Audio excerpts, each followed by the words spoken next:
at the World Trade Organization.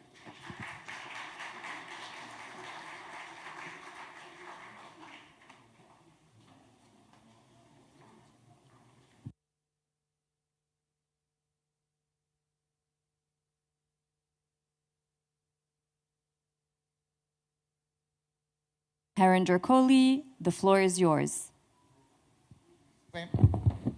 Thank you very much. Ngozi, it's on. Ngozi, welcome. Thank you, Harinder.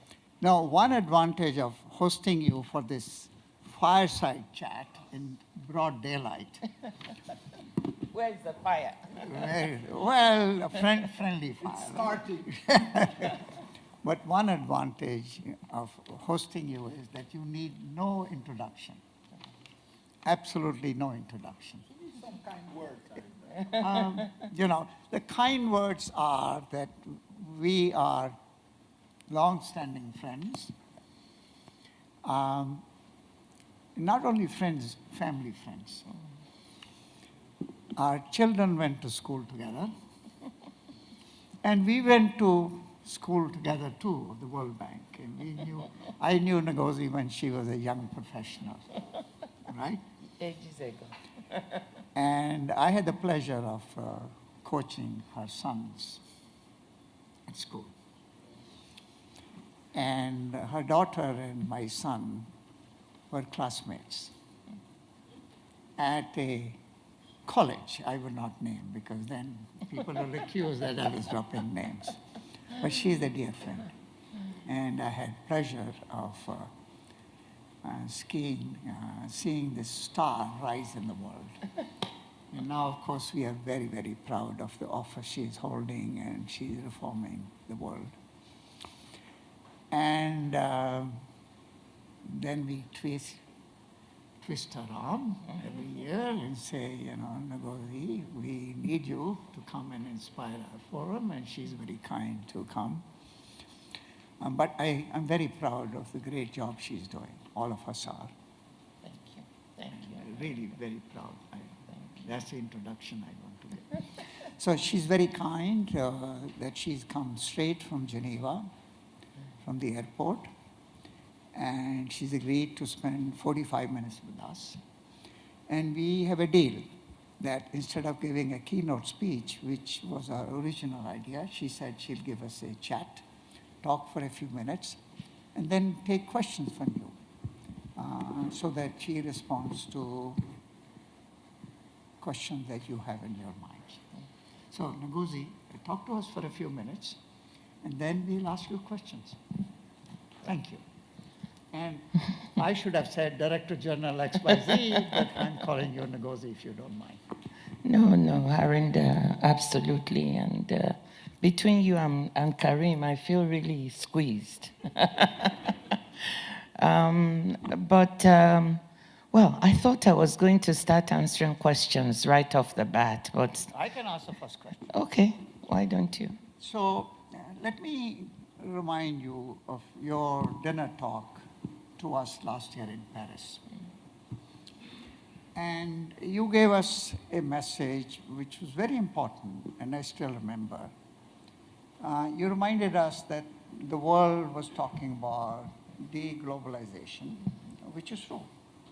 And it was soon after the pandemic, when people were closing their borders, the global value chains were breaking down. And you appealed to us that we should be talking about re-globalization, which was a message which fell on very open minds and hearts. So the question I wanted to ask, what kind of resonance you're getting from powers which really matter? Because we are very much with you. Our forum, our people, but the big powers. And you know what I mean. What kind of response you're getting? How can we help further propagate your message? Well, thank you, Harinder, for having me. And first of all, I see so many good friends in the audience. So this is a delight. I never expected to see so many people. There. You asked about Ted there. Yeah, there's Ted. Suma is here. Montek is here. So many people I can see. Jean-Louis? Yeah. Oh, where is he? Wow, this is a treat. So wonderful to see all of you. That's added like cake, icing on the cake. But let me get to what you just said. I think the multiple crises we've had in the world and are still having, I feel like every day we wake up to some new crisis or the other. And for us at the WTO, it really means that each time something happens, it affects the geopolitics of the way we do business at the organization. So it's very important.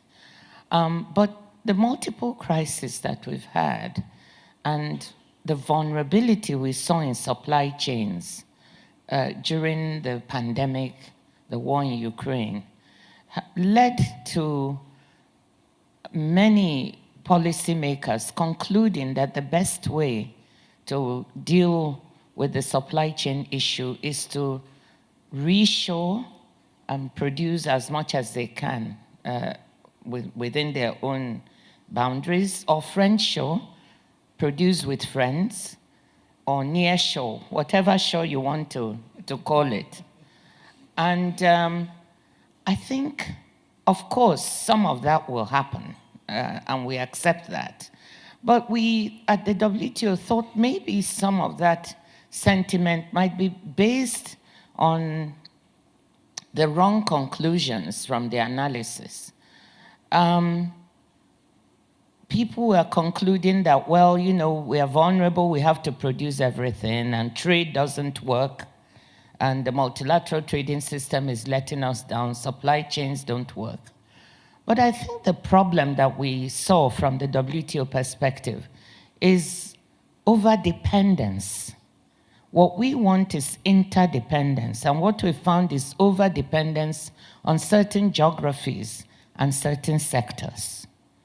And if that is the problem, semiconductors, if you have over 90% being manufactured somewhere, you have various other products that are concentrated in just a few geographies.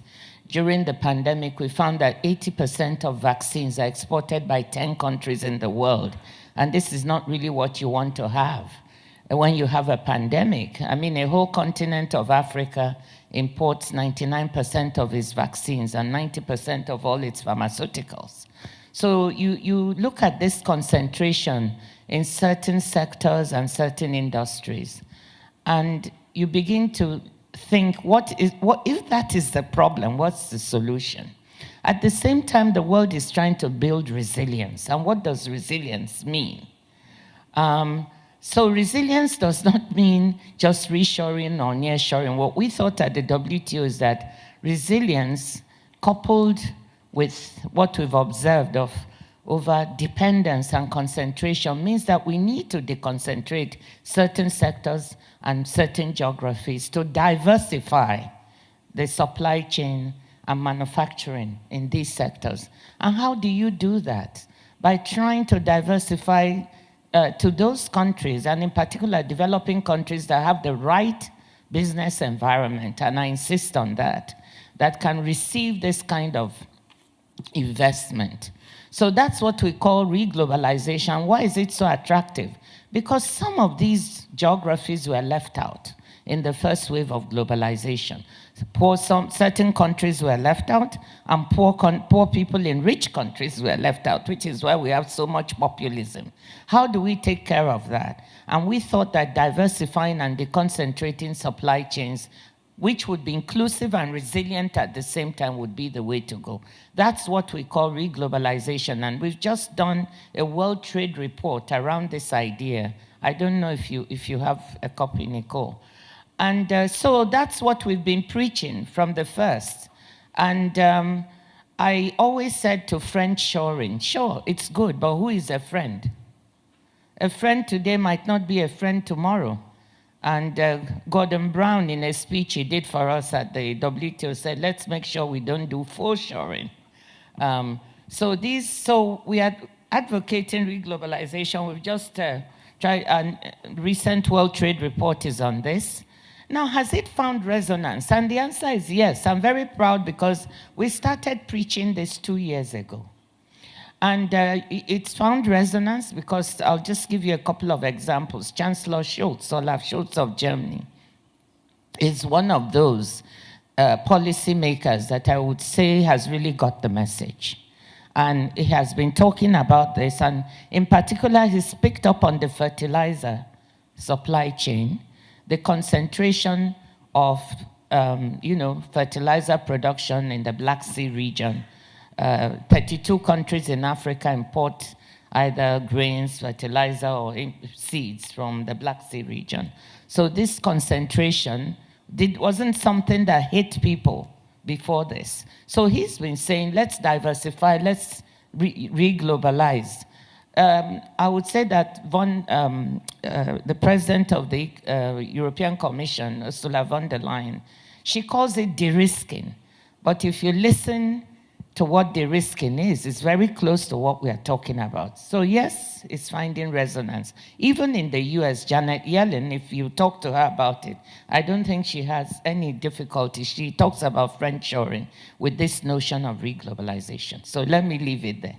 Thank you. Excellent. This is very encouraging. Karim, you want to? Yes. You're maybe at the head of the most exposed politically specialized global institution working on economics, because it's at the juncture of course, geopolitical tensions and, it has to do with cooperation, trade, globalization. What is, in your sense, how do you foresee the next 5 years, and particularly from our standpoint, in the New South, in Africa, all these tensions and lack of trust, basically, that is widespread. This search for security, the lack of collective mechanisms of insurance and collaboration. What's your gut feeling in the evolutions you could see for the medium term? Well, I think you hit the nail on the head. Politically exposed is right. Many times, I think in my career, dealing with top leaders, but quite a few times at the WTO when I get the call, and I get a lot of calls, it's not always pleasant. I should call you more often. Of a leader who feels that some country or some member has done something, that is against WTO rules and is damaging their prospects and is anti-competitive. So, Ngozi, what are you going to do about it? So, yes, the tension is palpable and we manage it on a daily basis. So it's a very tough place to be, but at the same time, I think it's a very exciting place to be. And one of the things you said is lack of trust. Yes, when I came to the WTO, I found out one of the things most militating against getting agreements or coming together was the lack of trust. There's a lack of trust.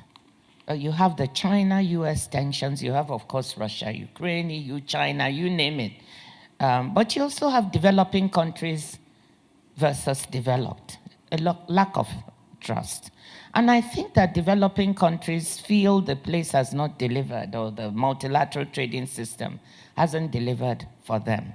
So you asked about the future. The way we're looking at the future, and in our next ministerial, we're going to have, in fact, in a couple of weeks, we've called a senior officials meeting at vice minister level to come and tackle some of the problems before we get to the ministerial. And one of the big chapters is development.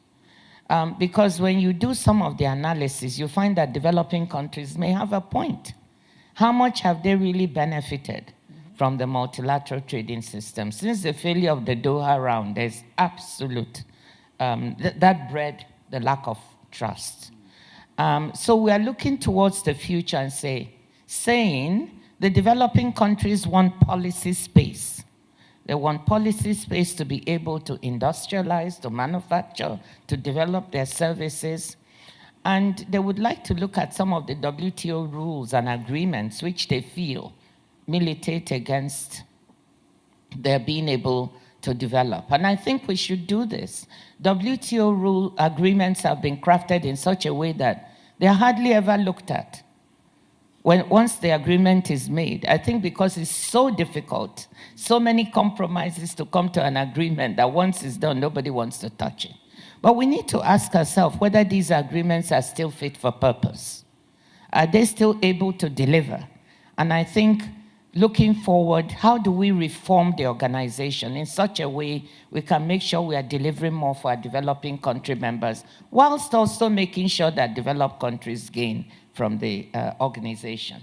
And we're looking at the trends. You know, the next trend is digital trade.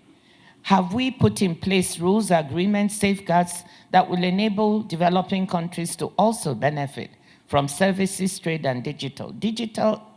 The future of trade is digital, it's green. That's what I always say, and it should be inclusive.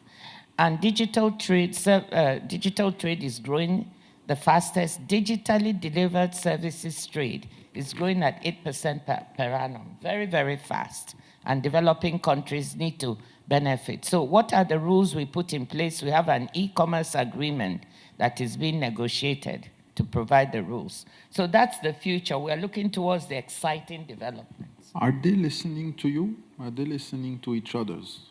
Better now. It's better. It's better. I would say it's better. I mean, you know, 2 years ago or 2.5 years ago when I started, I thought it was pretty bad. But now I thought to build trust, we have to succeed at something together. And in our 12th ministerial, against all odds, we were able to come to certain agreements, sustainability, the first fisheries subsidies agreement, delivering SDG 14.6. That has built a lot of confidence, and I think it's better. Thank you. Let's open the questions to the floor. There are many hands. Jan Daniel, you're another of your friends, Jan Daniel Gerber. Then we'll go around. Jan Daniel.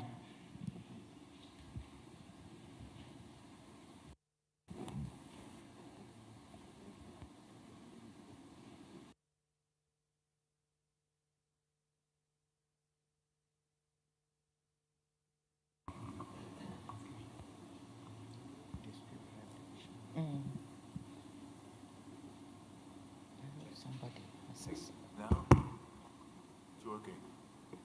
Okay, Ngozi, it's so nice to hear you. And Hi, you are Jean. always challenging us with your remarks. I appreciate very much that you came to our meeting. Thank you very much. Ngozi, you started your speech with the globalization and supply chain. Of course, there are many questions which are related to that, and I will ask you a few questions. You know, supply chain, yes, and you are right, there are now countries which are actively trying to produce themselves the products they need. Well, if you want to avoid that, one has to speak about cost. And of course, if you produce yourself, most of the time it's more costly than when you buy it abroad. Second point, you said it yourself, developing countries cannot.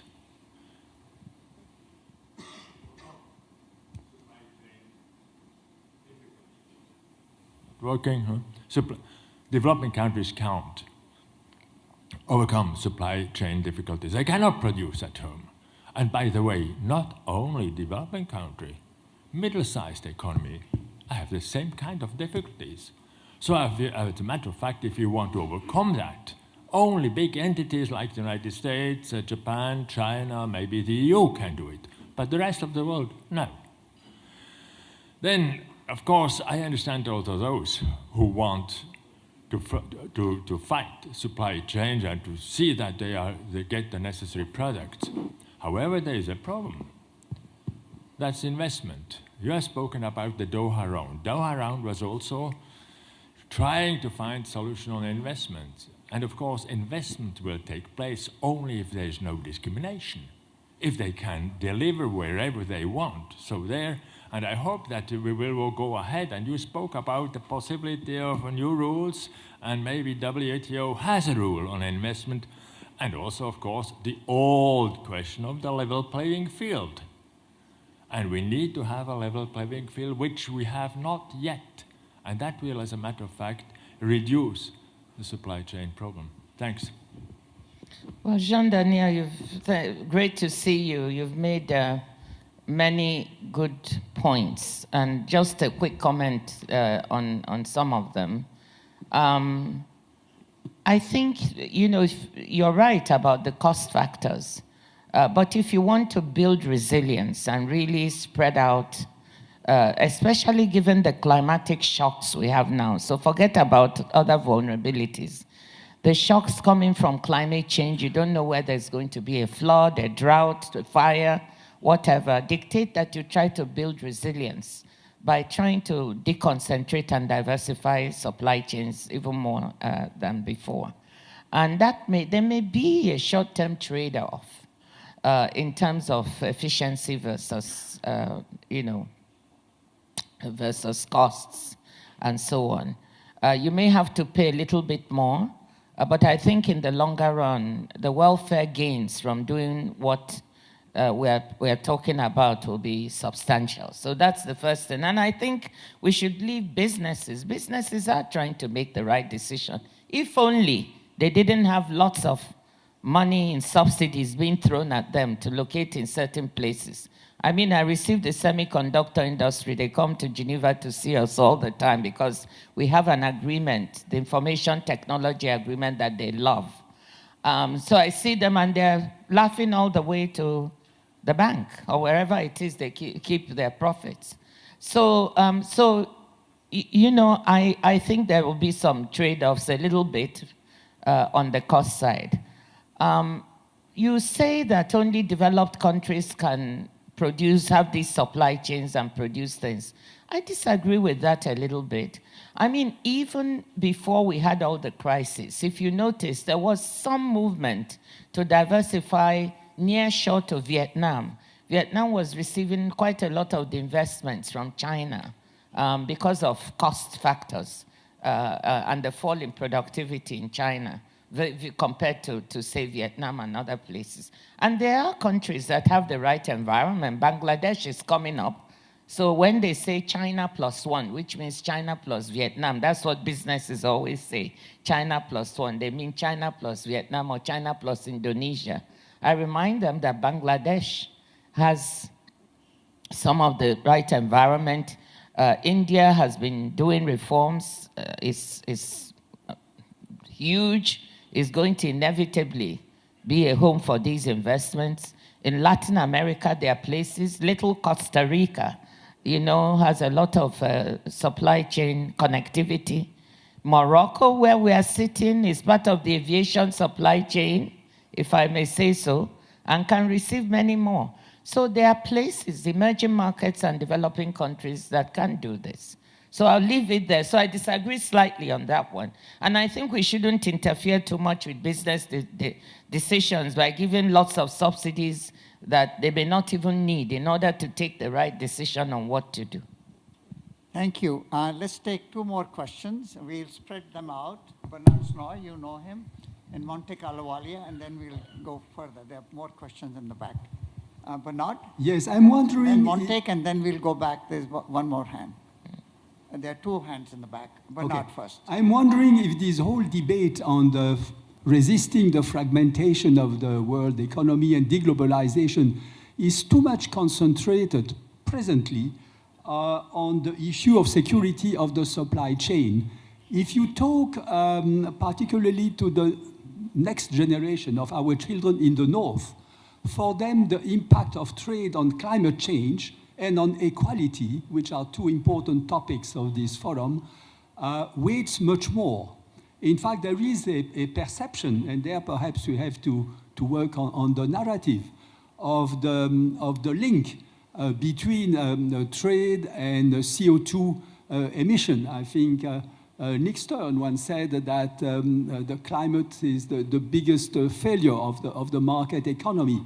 If goods were priced correctly, particularly the cost, the fuel in transportation, be it by boat or by plane, a lot of things that are traded internationally would not beat. And I was also struck by the excellent paper that the IMF has produced on the geoeconomic fragmentation and the cost, which is estimated between 2 and 12% of the global GDP. They ignore completely the climate agreement. And of course, we all know also the perceived impact of trade on equality, the fact that we don't have a level playing field.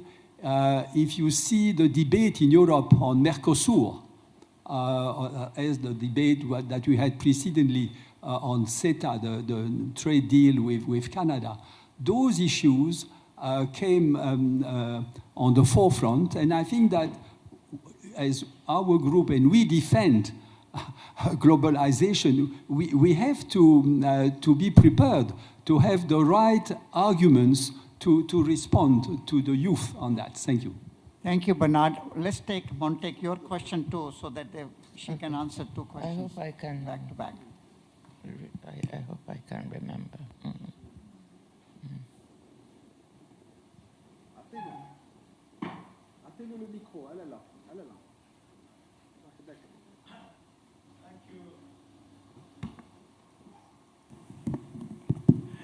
Thank you, Harinder, and nice to see you again, Ngozi. Slightly moving away from the issues that have been posed, which are actually very important. How do you get resolution on these complex things? To touch on the issue of WTO reform. Because the resolution of complex things, ultimately, there are business interests involved. But I thought, and that obviously countries will negotiate amongst themselves. But on WTO reform, I'm wondering whether, as DG, you would like to take an initiative. Now, I know the tradition in WTO is that countries do all this, and I remember one of your distinguished predecessors, Mr. Dunkel, got into a lot of difficulty because something got called the Dunkel draft. But, I think, frankly, we wouldn't have made progress if we hadn't done it. So on the subject of WTO reform, would you agree that it might be a good idea for you to take an initiative that, look, we know that you guys are not going to agree amongst yourselves, so this is my core proposals of reform, and perhaps try to get the G20 to at least endorse them. Because otherwise, frankly, in an environment where every country has to agree, most people have given up thinking that you will get an agreement in WTO. And this seems to me a workable way of focusing on some critical things. And then, of course, you could mobilize a lot of support from NGOs and, others, friends of the WTO, to work with their governments and say, look, here's a way of moving forward. Well, thank you. Two very important questions with a lot of depth. So let me start with the one by Bernard. I was smiling when you talked of the IMF report on fragmentation. 2 years ago, the WTO was the first to surface this issue of fragmentation, and I'm so proud of our economists. And they did fantastic work. So at the IMFC, for the first time, we reported on this work on fragmentation, and subsequently the IMF decided to look into it itself, and also did a study that validated all our findings. So when we had all this talk about friendshoring, reshoring, we thought that, look, one of the worst things that can happen is if the world breaks into fragmented trading blocks. And so we did some simulations at the WTO, and just simulating two separate trading blocks showed that there would be a 5% loss in real global GDP in the longer term. That was our number if we were to break into two trading blocks. And for emerging markets and developing countries, it will be double-digit losses, great losses in welfare. So I'm glad the IMF did the work and found 7% real loss in global GDP, but the same double-digit losses. So at that time, it made a lot of bang. We were in the FT and everywhere else with this information. And I think it did change the debate. It helped to change that debate on friendshoring, reshoring, because we showed there's a cost. Talk is cheap. But if you actually start doing these things, you could really get into a situation where the world gets into real welfare losses that are very, very damaging. So we've done that, but you talked about climate change also, and the fact that trade contributes. That's the way in which people are used to thinking about trade. The logistics of trade in particular, that it contributes to CO2 emissions. And yes, that is true, but I'm quite confident that those who are dealing with the logistics are working really hard. And the International Maritime Organization, you know, is putting a tax on shipping. They're working on green hydrogen. Aviation is working. And I have no doubt that in the near future, we will have alternative fuels that will deal with this issue of the logistics. I think what is not known is that trade is part of the solution to net zero by 2050. And this is the conversation. We did a report for the first time ever on trade and climate last year. Our World Trade Report last year was on trade and climate. Because I just felt we had to turn this story around. Can you imagine? Do you think you could ever get to net zero without trade? How do you disseminate technologies? How do you get things from where they are made to where they are needed? What do you do about tariffs? How do you incentivize adoption of renewables and low-cost goods without a change in your trade policy? Even when you look specifically at agreements at the WTO, we have the government procurement agreement. Do you know government procurement is a $13 trillion business with great power? What if you willed it to purchase green? You know, so I could go on and on. What I've asked my colleagues to do is to develop 10 ways in which trade contributes to climate. And we're going to launch it at COP28. So this will change the narrative, because I don't think you can do lower carbon emissions without trade. So let me not take much time. I hope I've made my point. I'm very passionate about this. Now, on the issue of WTO reforms, Montek, this is what we're doing. You're absolutely right. The multilateral institutions need to be reformed to be able to deal with 21st century problems in the right way. And the WTO should be at the forefront of those reforming.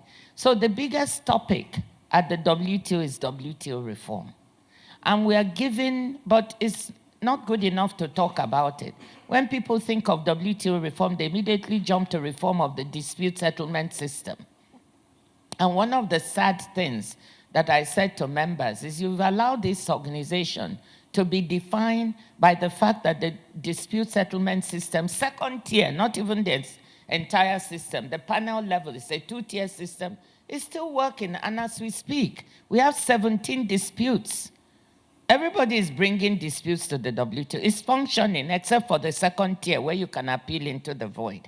They've allowed the organization to be defined by this appellate body because President Trump blocked the selection of judges, so it became very well known.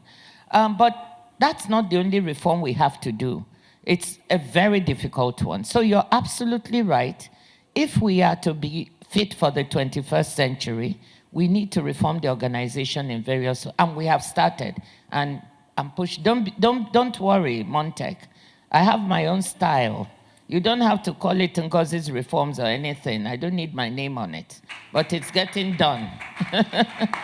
It's getting done. We must respond to digital. We have to lay down the rules. We have the e-commerce negotiations that will enable digital trade. We must look at old agreements and see whether they're fit for purpose. That's part of the reform. As I said, we need to reform the way we do business. So there's so many aspects of this reform. So the biggest chapter at our senior officials meeting in 2 weeks, and also in the ministerial is WTO reform. So right on the button. Thank you. We have a few minutes. Thank you so much. It's great to see you again, Ngozi. It's refreshing to see you. My name is Abdurrahman Fadhi. I have been a bit remote from following up on trade issues during the last few years, but there is a question that kept lingering in my mind, given some of the sentiments that we have seen during the last few years. My question for you, Ngozi, is that is free trade still an objective of the WTO? If so, are the major economies interested in a rule-based open trading system? Or do you see more sentiment towards nationalism and protectionism? A related question to this, as you know, many of the smaller countries have succeeded because of globalization during the last few decades. Trade has lifted many people out of poverty and increased living standards. So I wanted to know, how do you see the future of trade, especially for small countries, as the rule-based system is now subject to more protectionist pressures? Thank you. Thank you. It's been so many fantastic questions, but I expect no less from this group. The future of free trade, there have been many comments that there is no longer a level playing field. We certainly have problems with level playing field issues, starting with, many of the Europeans and the US who are worried about industrial subsidies in China and the lack of a level playing field there. China complains about agricultural subsidies in the US and the lack of a level playing field there. So do developing countries. So in my organization, every member complains about every member militating against the level playing field. So as a matter of fact, but when I came, there were so many complaints, especially about industrial subsidies. And I said, do we have any facts? Because the WTO is there to try to make as level a playing field, fair, stable, open trading system. And there were no facts on the table, really, to justify these comments. So what we've done is I tried to launch a study on my own and got a lot of pushback. So I cleverly went to the World Bank, the IMF, the OECD, and said, join me. Let's join and do this study. Let's work on subsidies and try to see what really is the extent of these subsidies that are trade distortionary. So we've launched that study. We did a first phase, which we released last year with Kristalina and David Malpass at the time. We launched it. And we are embarking on the second phase. Actually, when I leave here, that's what I'm going to discuss. So we will put some facts on the table. We are talking to academics and some think tanks that specialize in countries like China, so we can get as many facts. I've had a meeting with the premier of China to discuss this issue and see if we can get more data on the table. So we are trying. Are we going to be perfect? I don't know, but let's give it a try so we see where we are. Now we have the green subsidies and accusations. So is free trade still a possibility? That is the gold standard. And I just want to remind everyone that 75% of trade in the multilateral trading system today, 75%, is still done on WTO MFN terms, most favored nation terms. So the 25 we may be arguing about is a quarter of it. Is not insignificant. But the bulk of world trade is going on WTO terms. And can you imagine so this speaks to the protectionism, which is creeping in and is very much aided in developed countries by populism and by the fragility of some supply chains I talked about and the things we've seen. But it is very important to remind people that if we shift into a protectionist system, we move from a rules-based to a power-based system, we are going to have chaos. And it's not just the developing countries and emerging markets who will suffer. The developed countries themselves will suffer because it will be a free-for-all. You know, might is power. And that is not what the world wants. So we keep monitoring it, and we can comfortably assure you that 75% of trade. Now, but we have to fight against the protectionism and the fragmentation that this may lead to. Actually, our data in the latest work we've done is showing emergence of some of that fragmentation. When you look at some hypothetical trading blocks based on political affiliation, for instance, you will see in the recent data that, you know, trade within these blocks, or trade between, let's say trade between them, is 4 to 6% less than trade within the blocks. So there are signs of emerging fragmentation. You look at certain sectors, of course, you know, the tech sectors and so on, you will also see that. So we have to be very vigilant. And that's why we're speaking out so forcefully that this is not the way to go. Yes, let's deconcentrate and diversify where there's over-concentration.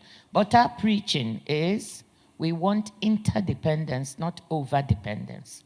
Where there's over-dependence, let's work on it. But let's not kill the interdependence. So that's what we're trying to do. Thank you very much. Karim, we are in your hands. Final. My hands, we wish you good luck. You have our support. Let us know how we can help. You have a group of passionate people here. You have institutions behind each one of us. But again, many thanks, Ngozi, and it's been a pleasure to have you. And we have you have fans and you have support. Thank you again. Thank you. Can I ask Montek to help with India? We'll talk later. We will squeeze him tonight. And please help with this, trying to avoid fragmentation. You know, you really have to speak against it. Thank you.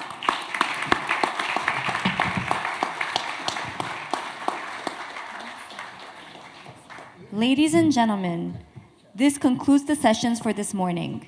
We will now meet in the foyer located right outside this auditorium for a group photo. We will then break for lunch and invite you all to join us at the lunch buffet at the restaurant area. The Policy Center for the New South colleagues wearing white lanyards will guide you to it.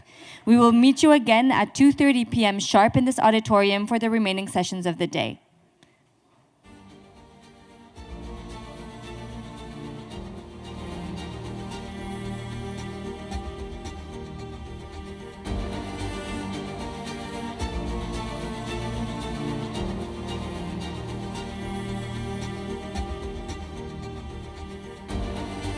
Ladies and gentlemen, please meet us in the foyer for a group photo.